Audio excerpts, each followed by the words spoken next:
حاکمیت، اپراتور، فلان فلان دارن یه کاری میکنن که محتوا داخل ایران بمونه و از این محتوا هم آدمایی که تولید میکنن بتونن کسب درآمد کنن، به علاوه اینکه تو پول کمتری بدی. یعنی قرار بوده تو پول کمتری بدی، ولی در واقع چون کلاهبرداری داره توش میشه، چون دزدی میشه، یه فیلم میخوای ببینی 6 تا فیلم برات دانلود شده، در عمل تو داری 6 برابر پول میدی، خودت خبر نداری.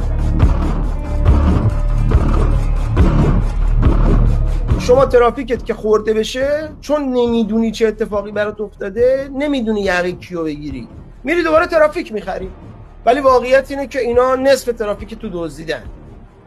این دفعه چی رو مستند کردیم؟ یه فایل PHP گذاشتیم، این روی شیر هاست بوده، میرفته رندوملی بعد از اینکه کال میشده رندوم میرفته دانلود میکرده یه فایلی رو از سرورهای اینا که تولید ترافیک میکرده. چطوری کال میشده اینو ما نمیدونیم، ممکنه یوزر کالش میکرده یا خود یارو کال میکرده، اینو نمیدونیم. ولی در هر حال این تخلف سر جاش. یعنی اپراتور یه دوره مستقیم جیب شما رو میتونه بزنه بعد خبر نداری، که اون دیگه تخلفه، که دیگه تخلف خودشو که نمیاد بگیره. این تیکش دیده میشه به خاطر اینکه ما میریم سایت روز آنلاین و کوفت و زهر ما رو وا میکنیم، یهو میبینیم یه اپی دانلود شده. البته بهتون میگم بسیار رصد کردن این تخلف توسط من تو آمریکا سخته، به خاطر اینکه شما باید ترافیک داخلی باشه. مثلا میان میبندن روی آی پی مثلا اپراتور همراه رو آی پی اپراتور ایرانسه، و اگر تو هدر ریکوستی که میفرستی اینا نباشه، موبایل نباشه، اصلا این تخلف اتفاق نمیافته. یعنی میرن میگردن ببینن اون کاربر بدبخت بیچاره کیه، چه مدل میاد تو اینترنت، جیب اونو بزنن. میاد یه دونه فیلم ببینه، در اصل داره 6 تا فیلم میبینه، خودش خبر نداره.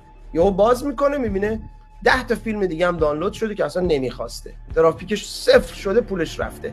این پولو دزدیدن، حالا با هم تقسیمش میکنن. چقدر پوله جورجندی؟ هزاران میلیارد تومان پول اپراتور داره میخوره از تو این درآمده و پاسخ هم به هیچ کی نمیده.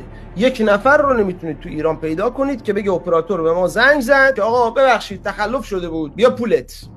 نه، به خاطر اینکه مثلا عمه نمیدونم محمد جورجندی که چه میدونه اینا رو، که ترافیک از جیبش رفته میره دوباره یه ترافیک جدید میخره. اداخ بیچارن مردم چه میدونن، اینو سپردن به یه سری آدم پدر سوخته گردن کلفته باسواد، که اون باسوادا هم وضعشون اینه که شما دارید میبینید. نخبه عزیزی که نرفتی خارج، حواس تو جمع کن. خارج رفتن و خارج نرفتن هیچ آورده ای نه، نخبه بودن هم آورده ای نداره. ما نخبه زیاد داریم که میان آمریکا فقط آمریکایی حرف میزنن، انگلیسی حرف میزنن، هیچ دردی نمیخورن. به نظر موضوع اینه که تو نخبه ای، تو نباید بخشی از حلقه دزدی از مردم ایران باشی. نخبه ای، یه لطفی مردم ایران بود.